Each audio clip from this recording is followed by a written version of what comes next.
اعوذ باللہ من الشیطان الرجیم بسم اللہ الرحمن الرحیم۔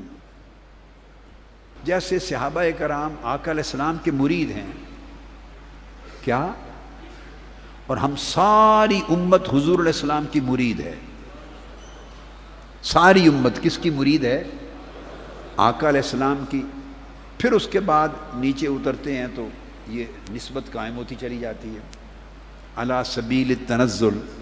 اس طرح آقا علیہ السلام بھی تو کسی کے مرید ہیں۔ بات سمجھ آئی؟ آقا علیہ السلام اللہ کے مرید ہیں،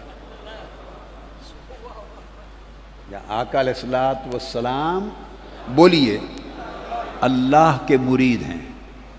فرق اتنا ہے کہ آقا مرید بھی ہیں اللہ کے اور مراد بھی ہیں۔ آقا علیہ السلام طالب بھی ہیں اور مطلوب بھی ہیں۔ آقا علیہ السلام محب بھی ہیں اور محبوب بھی ہیں۔ آقا علیہ السلام ذاکر بھی ہیں اور مذکور بھی ہیں۔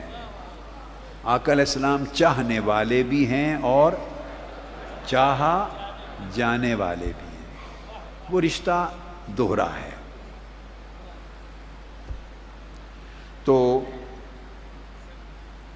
اللہ تبارک و تعالی آقا علیہ السلام کا شیخ ہے۔ شیخ کس کو کہتے ہیں؟ استاد کو۔ یاد رکھ لیں، شیخ کسے کہتے ہیں؟ تصوف میں، طریقت میں، معرفت میں، سلوک میں، اولیاء کرام کی تعلیمات میں، تابعین کی، اتباع التابعین، سلف صالحین اور قرآن و حدیث میں۔ شیخ اور مرید کا شیخ استاد ہوتا ہے، شیخ مربی ہوتا ہے، مرشد ہوتا ہے، راستہ دکھانے والا۔ یہ ایک سنت طریقہ ہے یا مستحب طریقہ ہے ہاتھ میں ہاتھ دینا۔ کیا؟ مرید ہونے کے لیے سمجھ لیں، ہاتھ میں ہاتھ دینا ہرگز ہرگز ہرگز واجب نہیں ہے۔ واجب نہیں ہے۔ کیا؟ اونچا بولیں۔ یہ واجب نہیں ہے، یہ ایک طریقہ ہے۔ اس سے ہٹ کر جو اصل مرید ہے، کیا؟ حضور سیدنا غوث العظم رضی اللہ تعالیٰ عنہ نے بھی فرمایا، اصل مرید کیسے بنتا ہے؟ اگر دل سے کسی کا ارادہ کر لے، بس دل سے۔ قرآن مجید میں فرمایا یریدون وجہہ۔ حضور غوث پاک رضی اللہ تعالیٰ عنہ نے مرید کی تعریف کی ہے اپنی کتاب غنیۃ الطالبین میں۔ مرید کی تعریف فرمائی ہے۔ کچھ لوگ اس چیز کو ایکسپلائٹ کرتے ہیں اپنے کاروبار کے لیے، دھندے کے لیے، دکانداری کاروبار کے لیے۔ وہ کہتے ہیں یہ تو بہت اچھا ہے، ماشاءاللہ آپ رفقا ہیں منہاج القرآن کے، کیا ایسا قائد کہاں ملے گا، کیا ہوگا، فلاں فلاں فلاں فلاں۔ میں جملہ نہیں بولتا، میں تو اس اہل نہیں ہوں۔ آپ سمجھ گئے نا؟ یہ تو بہت تعریفیں کرتے ہیں۔ کئی لوگ ڈنمارک میں گھس گئے، کوئی ناروے میں، کوئی کہاں، کوئی بیرون ملک، کوئی یہاں، کوئی کینیڈا، کوئی پاکستان، دنیا میں ایسے قصے ہزارہ ہوئے ہیں۔ تعریفیں کرنی، یہ تو بہت اچھا، کیا انہوں نے دین زندہ کر دیا، عشق رسول کو زندہ کر دیا، حضور کی تعلیم کو نکھار کے دے دیا، عقیدے سنور گئے۔ ہمارے رفقا کارکنان سبحان اللہ کرتے رہتے ہیں، کتنی ہمارے قائد کی تعریف کر رہے ہیں، کتنے قبلہ حضور کی تعریف ہو رہی ہے، کیا واہ واہ واہ واہ۔ پھر کرامتیں سناتے ہیں، سنا کے پھر خوب پھنسا لیتے ہیں آپ۔ پھر ان کے پاس فوٹو بھی ہوتے ہیں، میرے ساتھ کبھی کھانا کھایا، میں تو ہر ایک سے ملتا ہوں بھائی۔ اگر فوٹو ہی دیکھنے ہو میرے ساتھ کس کس کا ہے، تو میرے ساتھ تو کسی کرتار سنگھ کا بھی ہوگا، نہیں ہوگا؟ سکھوں کا بھی ہے، مجھے ملنے آتے۔ لندن اگر سارے مذاہب کا اکٹھا ہی دیکھنا ہے تو لندن 1911 کی کانفرنس ہوئی تھی، پیس فار ہیومینٹی کانفرنس، سارے مذاہب کے بڑے بڑے سربراہ ساتھ کھڑے ہیں میرے، ان کے فوٹو ہیں میرے ساتھ۔ تو مسیحیوں کا بھی میرے ساتھ فوٹو ہے۔ آتے نہیں، ہمیشہ آتے تھے۔ تو یہودی بھی جو ان کے بڑے بڑے ربائی ان کے بھی فوٹو آتے ہیں، سکھوں کے سردار بڑے بڑے آتے ہیں، ہندوؤں کے بڑے بڑے چوٹی کے ان کے رہنما ہیں وہ بھی آتے ہیں۔ بامبے میں ایک مرتبہ پورے مذاہب کے بڑے چوٹی کے سربراہان جمع تھے، میں نہیں جا سکا تو میں ویڈیو کانفرنس پر کینیڈا سے میٹنگ کی صدارت کر رہا تھا جی 2000۔ یہ آپ دیکھ لیں، اس کو بھی دیکھ لیں، چیک کر لیں۔ میرے ساتھ تو ساروں کے فوٹو ہیں، اب جس کی میرے ساتھ فوٹو ہے اس کی جا کے بیعت کر لیں۔ تو اتنے ملیں گے حساب کتاب ہی کوئی نہیں ہے۔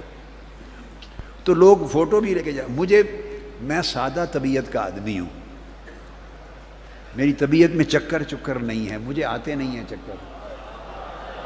اچھا میں بہت سادہ طبیعت، یہ ایمانداری کی بات کہہ رہا ہوں۔ ہم نے نہ چکر سیکھے نہ چکر دیتے ہیں، کوئی چکر دے لے تو نہ اس کی چکر کی سمجھ آتی، ہم صاف دل لوگ ہیں۔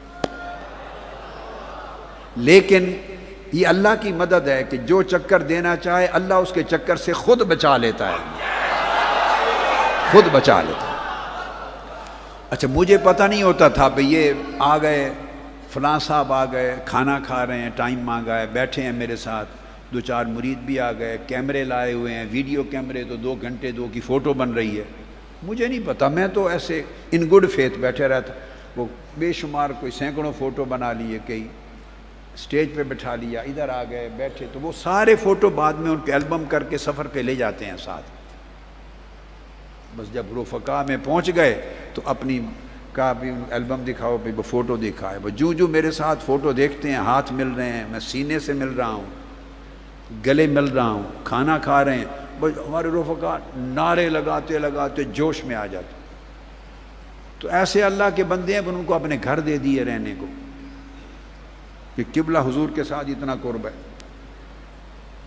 خدا کا شکر ہے صرف گھر ہی دے دیے، گھر کے اندر کا کچھ اور نہیں دے دیا۔ وہ تو اگر کہہ دیتے تو وہ بھی لے لیتے۔ کئیوں نے لاکھوں روپے لے لیے، اتنی قرب، بعد میں روئے پیٹے کیوں دیے، کہتے ہیں کہ حضور آپ کے ساتھ اپنی فوٹو دکھائی تھی، آپ کے ساتھ فوٹو دکھائی تھی۔ کئیوں نے ہوٹل میں ٹھہرا دیا، پیسے دے دیے، البم دیکھی، یہ ہوا یہ ہوا، اور پھر وہ سارا کوئی وقت گزار کے کہتے ہیں، پھر تعریفیں کرتے ہیں مشن کی کر کے، اس کے بعد کہتے ہیں کہ یہ بہت کچھ عالی شان ہے، بہت افسوس ہے کہ میرا نام لے کے نا القاب کے ساتھ، وہ چونکہ خود بیعت نہیں کرتے، خود بیعت اگر وہ کرتے تو ہم خود ان سے بیعت ہو جاتے، ہم خود ان کے ہاتھ پر بیعت کر لیتے۔ بہت بات عرض کیا، وہ کرتے نہیں ہیں، لیکن اب ہاتھ میں ہاتھ دینا تو ضروری ہے۔ تو آپ مشن تو وہی رکھیں، مگر کسی کے ہاتھ میں ہاتھ بھی ضرور دیں، اس طرح وہ آپ کا ہاتھ کیا بازو سارا کچھ ہی لے جاتے، اور یہ سادہ رفقا پھر دے دیتے ہیں پورا ہاتھ، پورا پنجہ، پورا بازو، پورا جسم، پوری جان، سب کچھ ہی دے دیتے ہیں۔ بتاؤ ایسے بے وقوفی کرنے والے ہیں یا نہیں؟ کوئی کمی ہے؟ آپ میں سے جتنے کوئی بے وقوف ایسے ہیں ہاتھ کھڑا کریں۔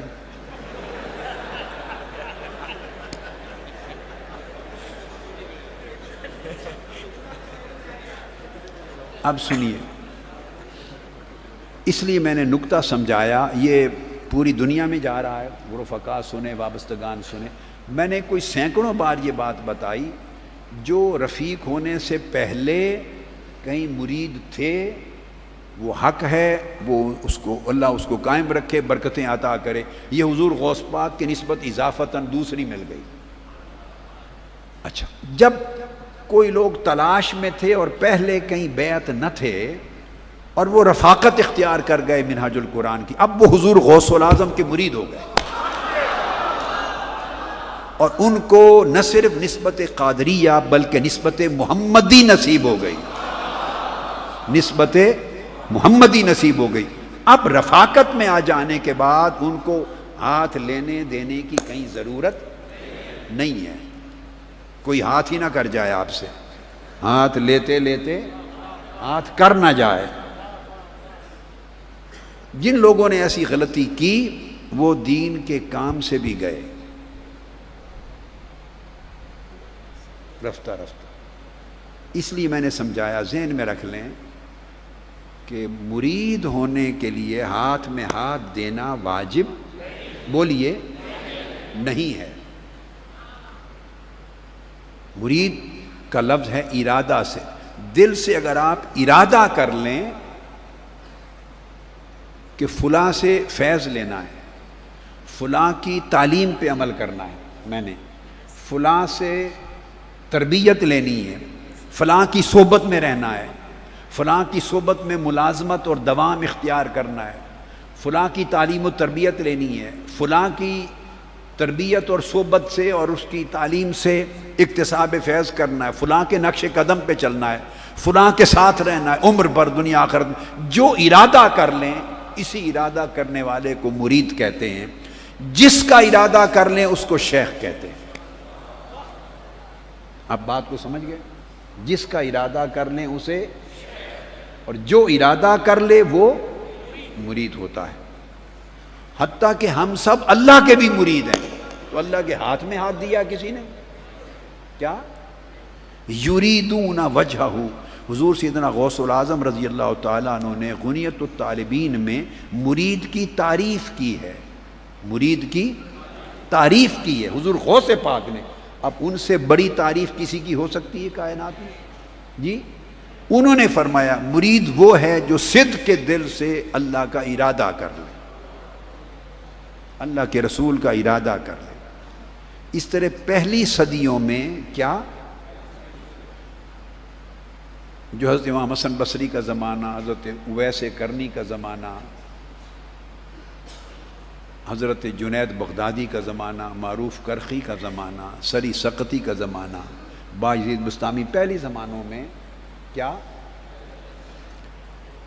300 سال 400 سال پہلا جو زمانہ گزرا ہے، جو تمام سلاسل طریقت کے اکابر ائمہ ہیں، الذنون مصری ہیں، نام سب سنتے ہیں آپ مجھ سے ہر وقت. ان کے تذکرے، طبقات سلمی ان کے تذکرے کی سب سے بڑی کتاب ہے. ان اولیاء اللہ کے تذکرے، حالات زندگی کہیں اور نہیں ملتے سوائے چند کتابوں کے، کہیں اور نہیں ہے. وہی چند کتابیں ماخذ ہیں. جو کچھ ملتا ہے ان کا کہ کون کس کا مرید تھا، کس سے اجازت تھی، کس کا شیخ کون تھا، کس سے فیض پایا، اس کا ذکر صرف گنتی کی 3-4 کتابوں میں ملتا ہے.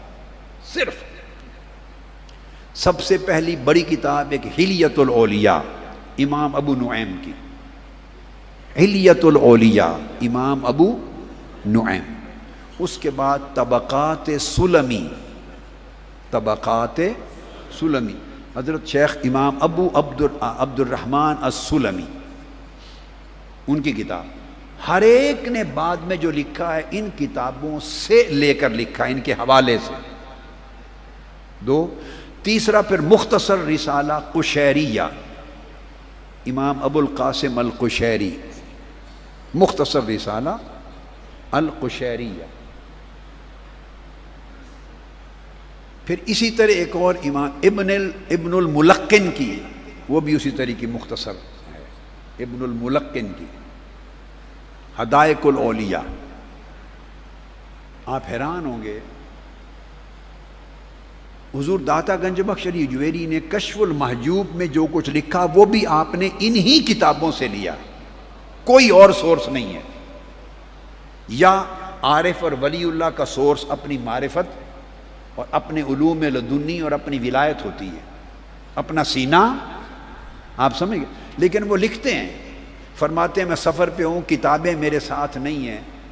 وہ اس لیے لکھتے ہیں کہ کہیں اگر کچھ فرق آ جائے لکھنے میں، جو کتب میرے ساتھ نہیں ہیں، غزنی سے چلا بھی لاہور میں آیا ہوں سفر میں، تو میں اپنی یاداشت کی بنیاد پہ لکھ رہا ہوں. وہ کتابیں کون سی ہیں جو ساتھ نہیں ہیں؟ وہ یہ طبقات سلمی تھی، رسالہ قشیریہ تھی، حلیۃ الاولیاء تھی. تو یاد رکھ لیں جتنے اکابر تمام اولیاء اللہ کے احوال کتب میں درج ہیں. بعد ازاں جو کچھ خواہ شیخ فرید الدین عطار نے لکھا تذکرۃ الاولیاء میں، یا جس نے بھی جس کتاب میں لکھا، ہر ایک امام نے، ہر ایک محدث نے، ہر ایک فقیہ نے، تذکرہ نگار نے، ہر ایک ولی اللہ نے، ہر ایک مورخ نے جس نے لکھا ان 4-5 کتابوں میں سے لکھا، بس اس کے علاوہ کوئی اور کتاب ان تمام پہلی صدیوں کے اولیاء کرام کے تفصیلی احوال کی اور کتاب نہیں ہے۔ ہاں اضافتاً کچھ کتابیں وہ ہیں جو اسماء الرجال میں آتی ہیں، ان میں بھی ان میں سے کئیوں کے تذکرے آئے ہیں، جیسے علامہ ذہبی کی سیر و اعلام النبلاء، اس کو 5ویں کتاب ایڈ کر لیں، سیر و اعلام النبلاء، یہ محدث ہیں، انہوں نے بھی تذکرے کیے ہیں، کچھ وہاں سے مل جاتا ہے۔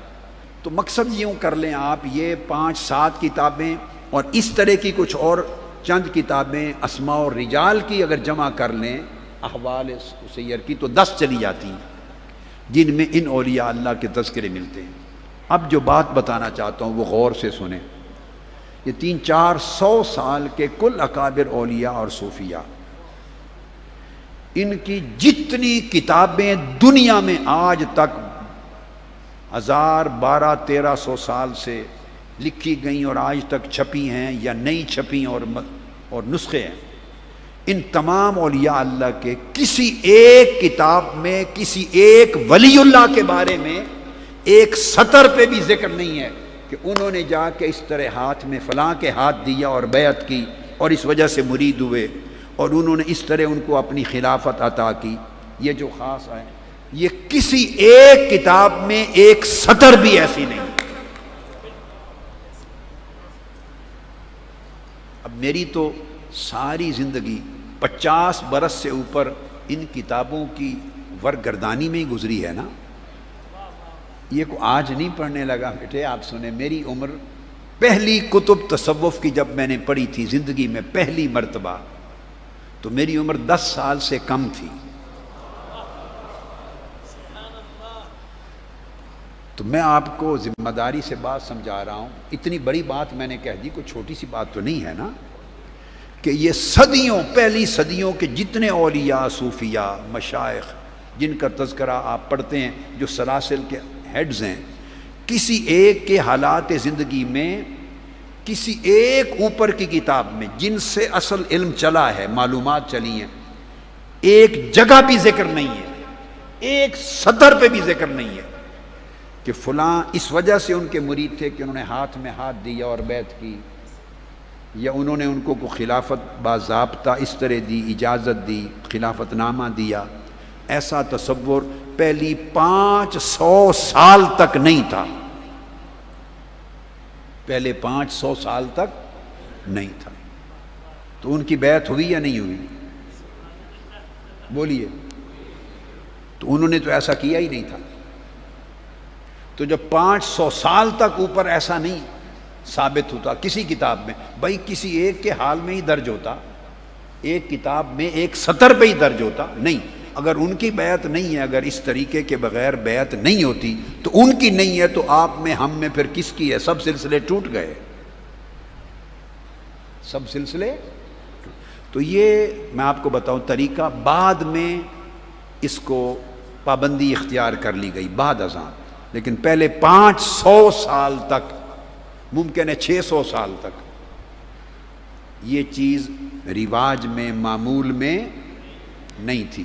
کیا کرتے تھے اولیاء صوفیاء علماء محدثین، بڑے بڑے اکابر مشائخ صوفیاء صلحاء کا نام سنتے، بس ان کی صحبت میں چلے جاتے، سال ہا سال رہتے، جیسے شاگرد رہتے ہیں، جیسے شاگرد استاد کے پاس رہتے ہیں اور پڑھتے ہیں، بس ان سے پڑھتے، ان سے سیکھتے، ان سے سبق لیتے، ان سے تربیت پاتے، اسی کو شیخ اور مرید کہتے تھے، بس دیٹس اٹ۔ کوئی سال ہا سال رہتا، کوئی چند مہینے رہتا، کوئی چند ہفتے رہتا، کوئی چند دن رہتا، میری بات سمجھ رہے ہیں؟ کوئی سال ہا سال گزارتا، کوئی چند مہینے گزار لیتا، کوئی چند ہفتے گزار لیتا، کوئی چند دن گزار لیتا۔ چند دن ان کی صحبت میں گزارتے تو ان کو بھی شیخ کہتے۔ کون شیخ؟ میرے وہ شیخ ہیں، چونکہ وہ دل سے ان کو مفید پاتے کہ یہ ان کی تعلیم پہ عمل کرنا ہے، تو دل کو ان کے ساتھ ارادہ کر لیتے کہ ارادہ کس چیز کا؟ ان سے تربیت لینی ہے، ان سے صحبت لینی ہے، ان کی تعلیمات کو لینا ہے، ان سے فیض لینا ہے، ان سے پڑھنا ہے، بس یہ شیخ ہوتے تھے، اس کو شیخ کہتے۔ اور یہ سب مرید ہوتے. اور اگر پھر ان سے اور بہتر صحبت میں، تعلیم میں، علم میں، عمل میں، تقوی میں اور فیض دینے میں کوئی اور پاتے، پھر اس کی صحبت میں بھی چلے جاتے. تو ایک ایک کے 300 شیخ بھی ہوتے تھے، 300 شیخ بھی ہوتے تھے، مگر صرف وہ رسمی نہیں، جن کی صحبت میں بیٹھ کے تعلیم پاتے. جیسے آقا علیہ السلام ہر روز اصحاب صفہ کو تعلیم دیتے، تربیت دیتے. تو اگر شیخ کے پاس خود ہی علم نہیں ہے،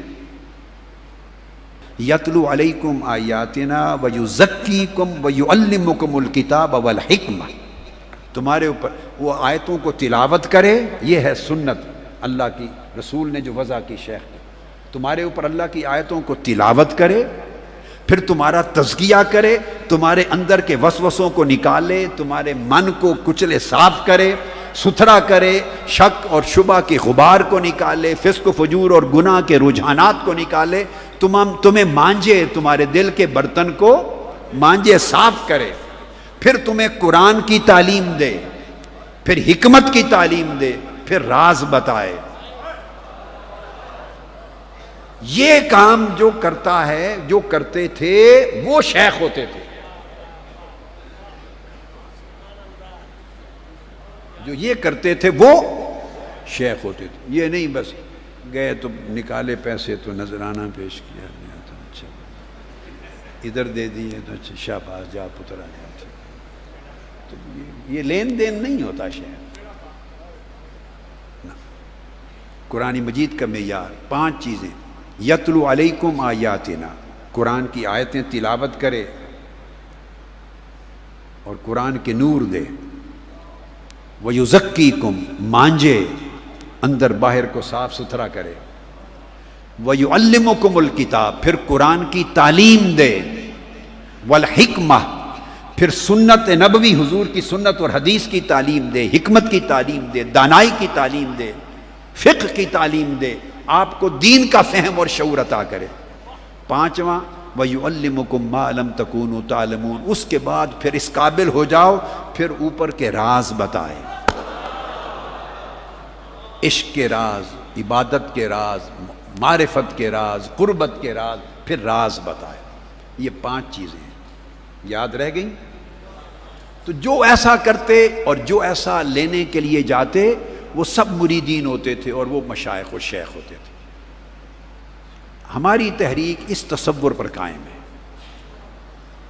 ہماری تحریک لہذا جو رفقا ہو گئے اور ان کا کوئی اور شیخ نہیں تھا، اب نسبت کے قائم کرنے کے لیے، چونکہ حضور سیدنا غوث العظم رضی اللہ تعالیٰ عنہ کی خدمت میں نے درخواست کی ایک بار، یہ بڑی پرانی بات ہے، ایک بار درخواست کی. جب یہ واقعات ہوئے نا، کوئی ڈنمارک میں ہو گیا، کوئی ناروے میں ہو گیا، کوئی کسی اور ملک میں ہو گیا، کوئی اندر باہر مختلف ملکوں میں ایسے واقعات ہوئے چند ایک، تو میں نے عرض کیا آقا میں محنت کر کر کے اس ریوڑ کو جمع کرتا ہوں، تو یہ تو میں نے قسم کھا تھی کہ میں ایسے جو ہاتھ میں ہاتھ دے کے جیسے پیری مریدی ہوتی ہے میں یہ نہیں کروں گا، یہ میرا حلف تھا. میں ریوڑ جمع کرتا ہوں، میں انہیں سمجھاتا ہوں، دنیا داری سے نکال کے دین کی طرف لاتا ہوں، دین کا وفادار کرتا ہوں، حضور کا جانثار کرتا ہوں، عشق رسول پہ لاتا ہوں، قرآنی فکر پہ لاتا ہوں، دین کے فہم اور معرفت پہ لاتا ہوں، یہ دین کی خدمت اور دین کو زندہ کرنے کی عمل پہ لگ جاتے ہیں، چلاتا ہوں. اچانک کوئی داخل ہو جاتا ہے ریوڑ میں، کسی ملک کہیں کوئی ریوڑ میں، اب سمجھ گیا نا، ریوڑ میں کوئی داخل ہو جاتا ہے اور 2-4 بکریاں اٹھا کے لے جاتا ہے، بھیڑیں اٹھا کے لے جاتا ہے، ریوڑ کو سارا کھا پی کے اڑا کے لے جاتا ہے، پھر وہ لے جاتا ہے، کہتے یہ بہت اچھا ہے مگر ہاتھ بھی ہونا چاہیے. میں نے کہا میں اپنا عہد بھی نہیں توڑنا چاہتا اور ریوڑ بھی بچانا چاہتا ہوں کہ یہ حضور کے رہیں، اللہ کے رسول کے رہیں، دین کی خدمت پہ رہیں، دین کو زندہ کرنے کی نوکری پہ رہیں. یہ تجدید دین ہے. اس تحریک کو اللہ پاک نے بپا کروایا 100 سال کے لیے. یہ دین کی تجدید کی تحریک ہے. دین کی تجدید مجددانہ تحریک ہے، اگلی نسلوں میں اس نے چلنا ہے، 100 سال تک پوری دنیا میں سرزمین پر دین کا زندہ ہونا اس تحریک کے ساتھ ہے۔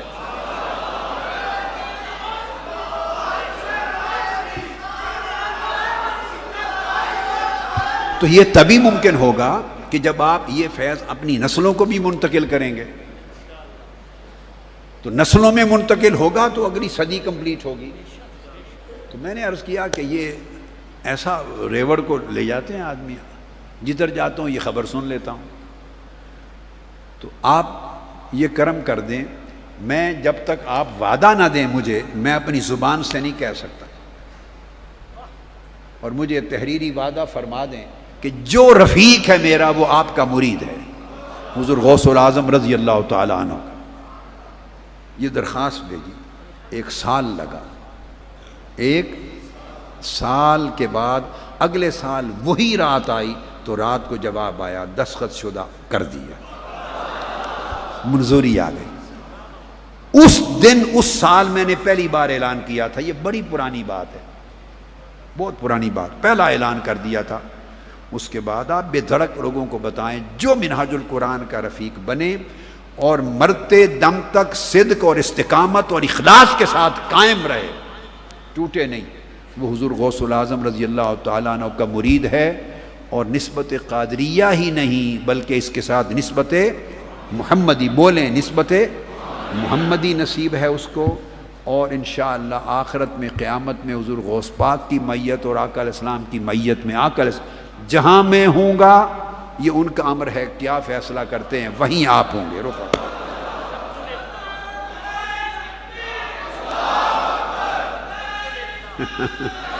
چلو سمجھ آ گئی بات۔ یہ میں نے ریوائیو کیا سبق اس لیے کہ بہت سے نئے بچے آئے ہیں، نئے لوگ آئے ہیں، بہت سے نئے بچے آئے ہیں، نئے لوگ آئے ہیں، تو یہ طرح طرح کے دین کے نام پہ بھی فتنہ گری ہوتی ہے، دنیا کے نام پہ بھی فتنہ گری ہوتی ہے، ایک لوٹ مار کا بازار گرم ہے دنیا میں۔ تو اللہ پاک رحمت فرمائے۔ آپ کو وظائف دے رہا ہوں تاکہ وظائف آپ کے پڑھنے کے لیے جو نئے آئے ہیں وہ بھی اور پرانے بھی۔ ہر نماز، کسی ایک نماز کے بعد، ہر نماز کے لیے نہیں، کسی ایک نماز کے بعد، فجر کے بعد یا جو بھی، ایک تسبیح لا الہ الا اللہ کی آنکھیں بند کر کے اپنے دلوں کی طرف ایسا تصور کریں، اور جو زیادہ پڑھنا چاہیں 200 مرتبہ پڑھ لیں، جو اور زیادہ پڑھیں 333 مرتبہ پڑھ لیں، یا 111 بار پڑھ لیں، 111 بار ایک تسبیح کر لیں گے نا، اس پر 10 کا اضافہ کر لیں، 111 ہو جائیں گے، یا 313 کر لیں، 333 کر لیں، سب عدد اجازت ہے۔ آپ لا الہ الا اللہ، اول آخر 11 بار درود شریف، یہ کلمہ طیبہ کا۔ جب ختم کریں وظیفہ تو اینڈ پر محمد رسول اللہ کہنا، ایک بار، صرف اینڈ پر ایک بار محمد رسول اللہ، اینڈ پر۔ یہ سب کو پڑھنے کی تاکید ہے، ساروں کو۔ ایک تو کلمہ طیبہ کا وظیفہ، دوسرا کم سے کم ایک تسبیح درود پاک کی، زیادہ کی حد نہیں ہے، جتنا پڑھ سکے۔ جب لا الہ الا اللہ کی تسبیح کریں اس وقت اپنے دل کی طرف توجہ کریں اور دھیان کریں جیسے اللہ پاک کا نور اتر رہا ہے اس کی سمدیت اور احدیت کی بارگاہ سے، اور نور آپ کے دل پہ اتر رہا ہے بارش کی طرح۔ دیکھتے رہے نا، بارش رات کو بھی آئی تھی، موسلادھار بارش کی طرح نور، انوار و تجلیات اتر رہے ہیں، نور ہی نور، اور دل اس میں گھرا ہوا ہے، اور رفتہ رفتہ تصور کریں کہ اب وہ نور دل کے اندر بھی جا رہا ہے اور دل اندر سے بھی روشن ہو رہا ہے، یہ اللہ کے ذکر کا نور اتر رہا ہے۔ آنکھیں بند کر کے اس تصور میں بیٹھ کے ذکر کریں۔ دوسرا، ایک تسبیح کم سے کم یا زائد جتنا پڑھ سکیں اجازت دیں، اوقات، حضور علیہ السلام پہ درود پاک، اللہم صلی علی، پڑھی، سیدنا و مولانا محمد وعلی آلہ وصحبہ وبارک وسلم، یہ درود پاک ہے۔ اگر کچھ لوگ اس کے علاوہ کوئی اور صیغے سے درود پاک کسی کو یاد ہے پڑھنا چاہیں اس کی بھی اجازت ہے۔ تو درود پاک کم سے کم ایک تسبیح یا زیادہ جتنا پڑھ سکیں دو۔ اس کے بعد جہاں جب درود پاک پڑھیں تو تصور کریں آقا علیہ السلام کے گنبد خضرا کا، آنکھوں میں رکھ لیں گنبد خضرا، اور اگر کسی کا تصور جالی مبارک کا قائم ہو سکتا ہے تو جالی مبارک کا کر لیں۔ سامنے مواجہ شریف کے کھڑے ہیں، جالی مبارک کا قائم نہیں ہوتا تو گنبد خضرا تو ہر کوئی دیکھتا ہے نا تصویر، تو گنبد خضرا کا تصور کر لیں۔ سب گنبد خضرا جالی مبارک قبر انور سے آقا کے انوار و تجلیات ہی نکلتی، تو آقا کا تصور کر کے گنبد خضرا کا حاضری کا درود پاک۔ تیسری تسبیح استغفار، استغفر اللہ العظیم الذی لا الہ الا ھو الحی القیوم واتوب الیہ۔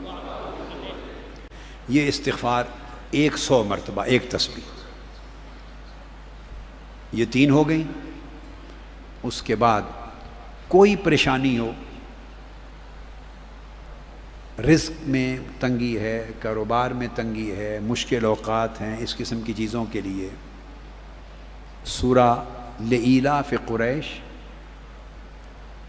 11 مرتبہ، پھر 11 مرتبہ سورہ الماعون ارأیت الذی یکذب بالدین، پھر 11 مرتبہ انا اعطیناک الکوثر۔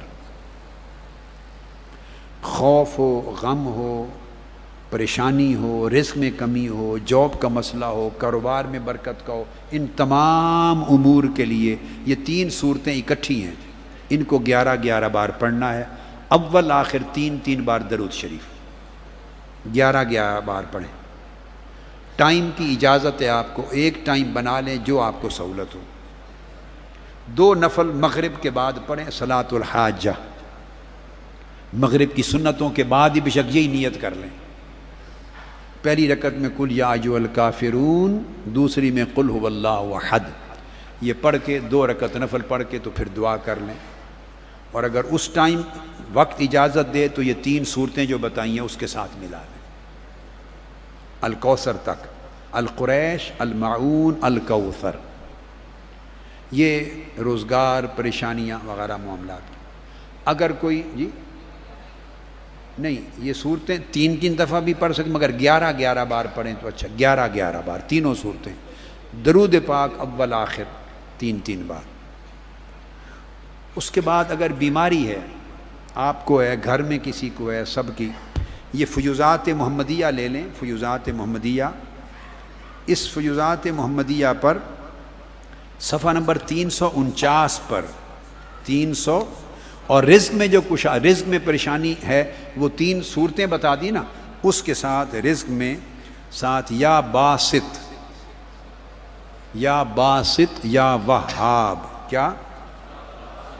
یا باسط یا وہاب پڑھیے، یا باسط یا وہاب، یا باسط یا وہاب، یا باسط یا وہاب۔ تو یہ بھی پڑھ سکتے ہیں، اور یا باسط یا واسع، واسع وسعت سے 2 اسماء پڑھیں، یا تینوں ملا کے پڑھنا چاہیں، جیسے جیسے یاد رہے، یا باسط یا واسع یا وہاب پڑھیے۔ یا باسط بے الف با سین تا، تو یا باسط یا واسع یا وہاب، یا باسط یا واسع یا وہاب، یاد رہ جائے گا۔ تو یہ 3 اسماء حسنہ، اسماء حسنہ، اسماء مبارکہ پڑھ کے اس کی تسبیح کر لیں اکٹھی، یا باسط یا واسع یا وہاب، ایک بار پڑھا نا، پھر دوسرا دانہ، پھر تیسرا، اس کی تسبیح کر لیں۔ تو 1 مرتبہ، صرف 1 مرتبہ اس کی تسبیح کر لیں۔ وہ 3 صورتیں بتا دیں، ان کو 11 بار پڑھ لیں۔ وقت کم ہو 7 بار پڑھ لیں، اگر یہ اجازت ہے دونوں عدد کی بھی۔ تو یہ اللہ پاک کے اسماء مبارکہ میں سے۔ تو میں جو بتا رہا تھا 349، گھر میں بیماری ہو، شفا یابی کے لیے سورہ فاتحہ، اگر بیماری ہو، تنگی ہو، مشکلات ہوں، اور کہتے ہیں آسیب ہے، سایہ ہے، یہ ہے، اوت پٹانگ کی چیزیں، بیماری وغیرہ، اس کے لیے سورہ فاتحہ تمام مشکلات کے لیے 11 بار پڑھیں سورہ فاتحہ، اور 11 بار سورہ اخلاص۔ یہ اگر کہہ رہا ہوں بیماری ہو، پریشانی ہو، اس کے لیے 11 بار سورہ فاتحہ۔ یہ بعد میں آپ ریکارڈنگ لے لینا اتنا حصہ، تو اس میں ہر کوئی سن لے گا۔ 11 بار سورہ فاتحہ اور 11 بار قل هو اللہ احد سورہ اخلاص، اول آخر 3 بار، یا 11 بار درود پاک، اول آخر، بیماریوں کے لیے، شفا یابی کے لیے۔ اور ایک وظیفہ ہے، یہ میری اسی کتاب فیوزات محمدیہ کے صفحہ 350 پر 350 پر یہ آیت کریمہ ہے سورہ الاسراء کی، سورہ بنی اسرائیل کی آیت نمبر 82، وَنُنَزِّلُ مِنَ الْقُرْآنِ مَا هُوَ شِفَاءٌ وَرَحْمَةٌ لِّلْمُؤْمِنِينَ، یہ ایک آیت ہے، وَنُنَزِّلُ مِنَ الْقُرْآنِ مَا هُوَ شِفَاءٌ وَرَحْمَةٌ لِّلْمُؤْمِنِينَ۔ شروع میں اعوذ باللہ بسم اللہ پڑھ کے، درود پاک 3 بار پڑھ کے، اس آیت کو 11 بار پڑھیں یا چاہیں 40 بار پڑھ لیں، مریض پہ دم کریں، آپ کو دردیں ہیں، تکلیف ہے، گھر میں کسی کو ہیں، آپ کو اپنے گھر کی حد تک اجازت ہے، اپنی فیملی میں، خود کو، اولاد کو، بچوں کو، میاں بیوی کو۔ وَنُنَزِّلُ مِنَ الْقُرْآنِ مَا هُوَ شِفَاءٌ وَرَحْمَةٌ لِّلْمُؤْمِنِينَ۔ 7 بار بھی پڑھنے کی اجازت ہے، 11 بار بھی پڑھ سکتے ہیں، 21 بار بھی پڑھ سکتے ہیں، اور 40 بار بھی پڑھ سکتے ہیں۔ اگر بخار ہو گھر میں، بہت سخت بخار نہیں اتر رہا، اس کے لیے اسی کتاب کے صفحہ 351 پر، اسی کا اگلا صفحہ، یہ 350 تھا، اب 351، اس کے اوپر وظیفہ ہے سورہ انبیاء آیت نمبر 69، یا نار کونی بردم و سلام علی ابراہیم، یا نار کونی بردم و سلام علی ابراہیم، اسی طرح 7 مرتبہ، 11 مرتبہ، یا 21 مرتبہ، یا 40 مرتبہ پڑھ کے پھونک دیں۔ پانی پر بھی پڑھ کے دم کر کے مریض کو خود بھی پئیں، پلا بھی سکتے ہیں، دونوں آیتیں الگ الگ جو مقاصد، عمومی بیماری کے لیے، یہ بخار کے لیے، یا نار کونی، اے آگ، نمرود کی آگ ٹھنڈی ہو جائے۔ یہ سارے وظائف آپ کو دے دیے، ان کی اجازت دے دی، ان کی اجازت دے دی، اور خطابات کو روزانہ سنیں تاکہ آپ کا تصور قائم ہو، تعلق قائم ہو، توجہ قائم ہو۔ ویڈیو پر، کیسٹس پر، انٹرنیٹ پر خطابات سنیں ہر وقت، اور خواہ تھوڑی دیر مگر خطاب سنیں بغیر نہ سوئیں، اولاد کو بھی سنائیں، خود بھی سنا کریں۔ محترم پیر سید صدیق حسین شاہ صاحب رحمۃ اللہ تعالی علیہ گجر خان کے ہمارے بڑے عظیم مجاہد اعظم تھے، بڑے عاشق رسول، اس مشن کے عظیم رہنما، بڑے عظیم سپوت، اور سال ہا سال سے میرے دست و بازو تھے، میں ان سے بہت محبت کرتا تھا۔ وہ بڑے فقیر تھے اور کارکنوں سے بڑھ کر کارکن تھے۔ ان کا وصال ہو گیا، پورے دھرنے میں بھی رہے، دھرنے کے دوران ہارٹ اٹیک ہوا، علاج کروا کے ہاسپٹل سے واپس دھرنے میں آ گئے، ان کی وفات ہوئی۔ ان کے لیے دعا کرتے ہیں بلندی درجات کی۔ اللہم صلی علی سیدنا محمد وعلی آلہ وصحبہ۔ باری تعالیٰ پیر سید صدیق حسین شاہ صاحب کے درجات بلند فرما، ان کے مدارج آخرت میں برزخ میں بلند فرما، حضور اسلام کی شفاعت عطا کر، اور ان کی قبر کو جنت کا باغ بنا دے۔ اور ان کے علاوہ جتنے ہمارے شہداء، جتنے مرحومین، معتکفین کی اعزاء اقارب وفات پا چکے، سب کی روحوں کو ثواب پہنچا ان تمام نیکیوں کا، ان کے درجات بلند فرما۔ سید نفیس الحسن شاہ صاحب کی بیوی، ان کی مرحومہ کو، ان کی روح کو ثواب پہنچا، بخشش و مغفرت فرما، تمام مرحومین کے درجات بلند فرما، سب کو آقا علیہ السلام کی شفاعت دے، سب پہ آقا علیہ السلام کی شفاعت کا سایہ ہو، تیری رحمت اور بخشش کا سایہ ہو۔ جتنے بیمار ہیں سب کو شفائے کاملہ دے، ڈپریشن کے مریض سب بیماروں کو شفائے کاملہ، صحت عاجلہ عطا فرما، تندرستی اور سلامتی عطا فرما، سب کو عافیت عطا فرما۔ جو امتحانات میں مصروف ہیں اور ہونے والے ہیں ان کو امتحانات میں کامیابی دے، طالب علموں کو علم نافع دے، تعلیم میں کامیابی، علم نافع اور عمل صالح عطا فرما، پریشان حالوں کی جملہ پریشانیوں کو دور فرما، جن کے دلوں میں جو حاجات اور دعائیں ہیں ساری دعائیں پوری فرما، سب مرادیں پوری فرما، ساری حاجات پوری کر دے، ساری مشکلات دور فرما دے۔ ان کے دلوں میں جو جو حاجتیں جو لے کر آئے ہیں، مرد بھی، عورتیں بھی، بہنیں، بیٹیاں بھی، مائیں بھی، بزرگ بھی، جوان بھی، بچے، ان کے دلوں کی ساری حاجات پوری فرما، ساری مرادیں پوری فرما۔ اولادوں کو اپنے والدین کا ادب کرنے والا بنا۔ یورپ میں، یہاں مغربی دنیا میں، پاکستان میں اولادوں کو نصیحت والدین کا ادب کیا کریں۔ غیر مسلم دنیا میں اور آج کی مادی دنیا میں اولاد اور بچے ادب نہیں کرتے، ادب چلا گیا ہے۔ اے بچوں، تم ایمان والے ہو، آقا علیہ السلام کے غلام ہو، اسلام والے ہو، والدین کا ہمیشہ ادب کرو۔ والدین کا ادب ایمان کا حصہ ہے، بڑوں کا ادب ایمان کا حصہ ہے۔ ادب ایمان ہے۔ شرم اور حیا رکھو، ہمیشہ پردہ رکھو، حرام سے بچو، حرام نہ کھاؤ، حرام نہ پیو، نہ کھاؤ، نہ حرام صحبت میں آپس میں ملوث کرو، اپنے ایمان کو محفوظ رکھو، اپنے دین کو محفوظ رکھو۔ آپ آقا علیہ السلام کا کلمہ پڑھنے والے ہیں، بے دین اور کافر بچوں اور بچیوں کے نقش قدم پہ نہ چلیں، اس معاشرے کی فحاشی، عریانی، بے حیائی کی پیروی نہ کریں، ہمیشہ استقامت کے ساتھ رہیں، ایمان پر رہیں، تقوی پہ رہیں، حیا پہ رہیں، دین پہ رہیں، اس میں خیر ہے، اگلی نسلوں کی اور آقا علیہ السلام کی شفاعت نصیب ہوگی۔ والدین بھی اولاد کی نیک تربیت کریں، باری تعالیٰ انہیں اچھی تربیت کی توفیق دے۔ یہ معتکفین جو آئے ہیں، ان کا اعتکاف قبول فرما۔ اگلے سال ان میں سے ہر ایک کو کم سے کم ایک آدمی اور ہر عورت کو ایک عورت ساتھ لانے کی توفیق دے۔ ایک اور نیا آدمی اور نئی عورت کا اضافہ کریں، اور اس طرح تیرے اور تیرے محبوب کا فیض پھیلتا رہے، اور اس ایک ایک کو 100 گنا کر، ایک ایک یقین والے کو 100 یقین والوں میں بدل دے، 100 یقین والے بنا دے، 100 یقین والے بنا دے۔ انہیں اہل حق رکھ، اہل یقین رکھ، اہل ایمان بنا، اہل استقامت بنا۔ اللہم صلی وسلم وبارک علی سیدنا و مولانا محمد وعلی آلہ وصحبہ اجمعین برحمتک یا ارحم الراحمین۔